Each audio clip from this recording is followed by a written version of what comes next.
This episode is sponsored by BetterHelp. As the days get shorter and colder, it can really take a toll on how we feel. Maybe that means calling your grandma, writing a letter to your friend, finally grabbing lunch with someone you haven't seen in a while.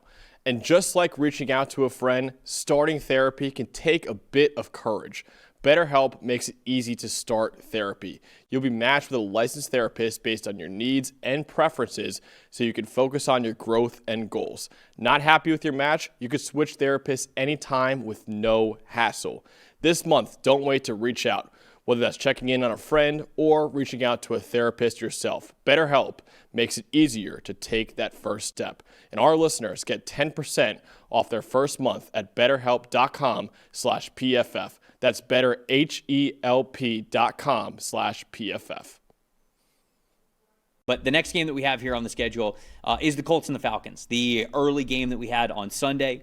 Indianapolis wins this game by a final score of 31-25. Top five graded players that we had for the Indianapolis Colts: offensive tackle Bernard Ryman with an 83.1, running back Jonathan Taylor an 81.4, center Tanner Bortolini an 80.3, wide receiver Alec Pierce a 79.1, then offensive guard Quentin Nelson a 75.9. Quarterback Daniel Jones in this game 44.0. On Atlanta side of things, their offensive guard Chris Lindstrom was the top man on the list with a 92.1. Edge rusher Jalen Walker an 87.4. Wide receiver Drake London an 85.5. Running back Tyler Algier an 82.5.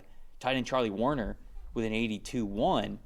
Michael Penix a 51.3. Stat that told the story here, Dalton. If you're playing the Indianapolis Colts, you better keep contained. All right, Trev, when they got off tackle, 10.3 yards per carry. Now, they were still a solid, I believe it was 5.5 yards per carry between the tackles, but that's at least survivable if you're a defense against Quentin Nelson in this offensive line and the way Jonathan Taylor's running right now in the MVP race at the moment. But you lose contain, that's the first thing you can't do up front as a defense is lose contain. 79.7 rushing grade for the Colts when they did get to the outside. 17 carries, 176 yards, 2 touchdowns, the 2 touchdowns being the 83-yarder, and then the very last play, the counter play that won them on the game-winning touchdown there in overtime.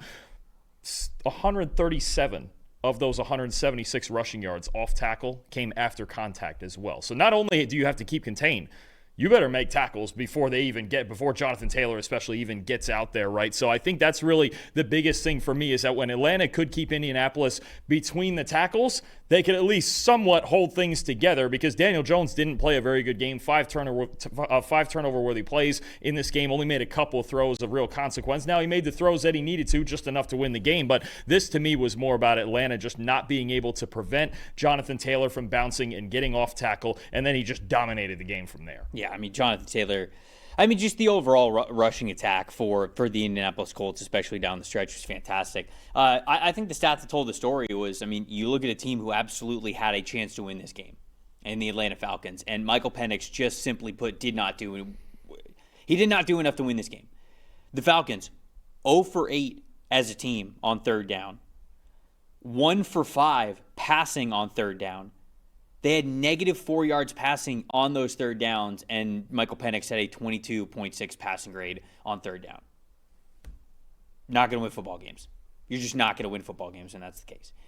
Third downs, money downs, back against the wall. We even saw it in the fourth quarter when it was really crunch time. He's sailing passes. He is, for whatever reason, not as confident as we have seen him previously with those out routes, those sideline routes. They're either skipping before wide receivers and they're hitting the wide receiver's feet, or they're going way over his head. It's a timing and a confidence thing when you have those out routes, and Michael Penix Jr. just does not have that confidence right now. So that, first and foremost, needs to get figured out because I think he has the arm talent to be able to play in this league. He's got a howitzer, right? I think that this is somebody who we saw be a prolific passer during his time at Washington. But if you are not playing with confidence, you're never going to unlock the full talent that you have. And right now, it's just way too inconsistent right now with the accuracy, with that confidence, with the decisions, with the timing, with everything for Michael Penix. So specifically, that's showing up on third down. You can't go 0 for 8 as a team. Again, just sort of like we talked about with the Steelers. The Steelers were, 2 for 11, I think is what I said, is what the Steelers were. You're not going to win football games when you're doing that. And if you're the Atlanta Falcons, certainly not converting a single third down 0 for 8, how can you expect to win a football game if that's the case? And for the fact that they were as close as they were is, I think, the testament to the other things that they were doing really well. But it's just, you can't have that little success on third down, especially as a passer. Yeah, no, I mean, I think it's twofold for the Falcons in the passing game right now. Number one, Michael Penix and the accuracy, it's not good at all. I mean, you look at an uncatchable pass rate. Okay, the second highest uncatchable pass rate of any starting quarterback in the league right now. The only one higher, I should say, is Dylan Gabriel. So his own accuracy and missing open throws. And then I just watch this Falcons passing game every single week, and it's just Drake London. That's all it is. If he doesn't have Drake London, then nobody else is getting open. Nobody else is making plays for him. You saw a couple of drops in this game, especially an early one from Kyle Pitts that could have been a huge play. That's just what it looks like to me right now. This Falcons offense, regardless of what we've talked about with scheme and injuries and everything else that's gone on with this team, this passing game, it's Drake London, and some weeks it's Bijan Robinson. Didn't get much in this game as a receiver, and then you combine that with Penix's inaccuracy. They ran the football well in this game, too, just not as well as the Colts did to completely overcome the flaws of their quarterback in this one. So there's major issues in the Falcons' passing game right now, and that's why they are where they are. Somebody in the chat, I want to go back to this. They were asking about Jonathan Taylor. Oh, Dalton's asking, can you guys run through Jonathan Taylor's score, why it's so low, so in quotes, because Jonathan Taylor was still one of the top 5 graded players that they had there. With the game that he had, love the show, watch it every week. Well, we appreciate you, Dalton. So when you look at Jonathan Taylor's grades, his rushing grade is actually an elite mark. It's actually a 90.1. So it's an elite mark that he had there. The reason why it goes all the way down to an 81.4 for the overall score is, as a receiver, he got a 36.6 grade because of the fumble that he had in the first quarter, which is something that even though they didn't lose it, he still fumbles the football. So that's still a negative thing that happened on Jonathan Taylor, because that's what we do at PFF. We analyze everything that happens, not just the things where you go like, whew, okay, well, he fumbled the ball, but we didn't lose it. Like, that's obviously good for the team overall and winning the football game. But when it comes to judging individual performances, that fumble is still on Jonathan Taylor. He still fumbled the football. So that's why that's a little bit lower. And then he had just a 26.9 pass blocking grade. So I don't remember the pass blocking reps off the top of my head, but he must have given up some pressures, perhaps a sack, things like that. So what did he give up? 3 pressures. Okay, so three pressures, including a sack, and then the fumble, like yes. you mentioned. And I'll just tell you, we hammer guys for fumbles. You got to be, you can't be turning the football over because it means so much. Like, it means so much to the game. So if you fumble the football, even if you don't lose it, you not losing it doesn't have anything to do with the fact that you still fumbled the football. So the pressures that he gave up and the fumble that he had, that's what brings it down. But the rushing grade, to your point, and the reason why I think you're asking this question, Dalton, he still had an elite 90.9 rushing grade. Like, his rushing grade was still phenomenal on the day. He did an unbelievable job. And so, like, that part of his game, we still recognized at an elite level from what he did yesterday. But most impressive, most disappointing from this game. For me, and I know Jonathan Taylor's obviously the headline is right now an MVP candidate, but I just can't believe, and look, I thought he went to the perfect fit when Tyler Warren was taken in the first round by this team. I thought it was the best team he could have gone to. I can't believe how early it is, just how indispensable he is to this offense. Not only the receiving work, because he was outstanding as a receiver in this game, some clutch catches in the fourth quarter and in overtime, 85.1 receiving grade, 8 catches, 99 yards, 3 for 3, I believe it was. I want to say 3 for 3 on contested catches, too.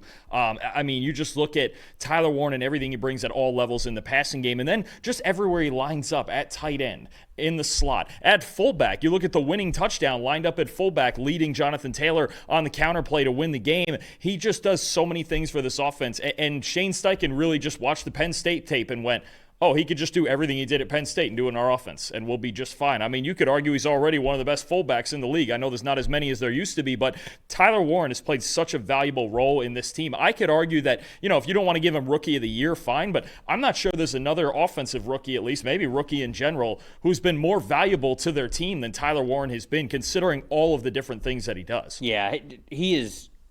I mean, even in the first quarter alone, it felt like he put on the full display of what he does as a blocker, a receiver, like everything. Tyler Warren was he was so fantastic in this game. My most impressive was Jonathan Taylor, so we were going to break down sort of all of his numbers at some point, no matter what. But another 200-yard rushing game, 3 touchdowns for him. And then I think the thing that really stands out and what really gets you a high PFF grade is when you as an individual player, as a running back, are able to still make a difference independent of what your offensive line is doing. The stat that we have, which I think encapsulates that's the most is missed tackles forced, right? 7 missed tackles forced in this game, including the game-winning touchdown, in which this is a perfect example of all of sort of our philosophies and how we grade things and how we go about things showing up on one play. Go back and watch that last play in which Jonathan Taylor scores the touchdown. It is so perfectly blocked. Well, I don't want to say perfectly blocked, but it's so well blocked at every point to do what? To get Jonathan Taylor in a spot where he is one-on-one with one defender. Wasn't it Jesse Bates? Yep. And he was Jesse Bates, too. Jesse Bates, one of the best safeties in the NFL. Now, known more for his coverage than his run defense, but still, one of the best safeties in the NFL, smartest safeties in the NFL. Everything worked to perfection where it put him in this spot where it was just him and one guy to beat for the end zone. And he put a move on Jesse Bates that just left him frozen. And he just he couldn't do anything but watch Jonathan Taylor run into the end zone.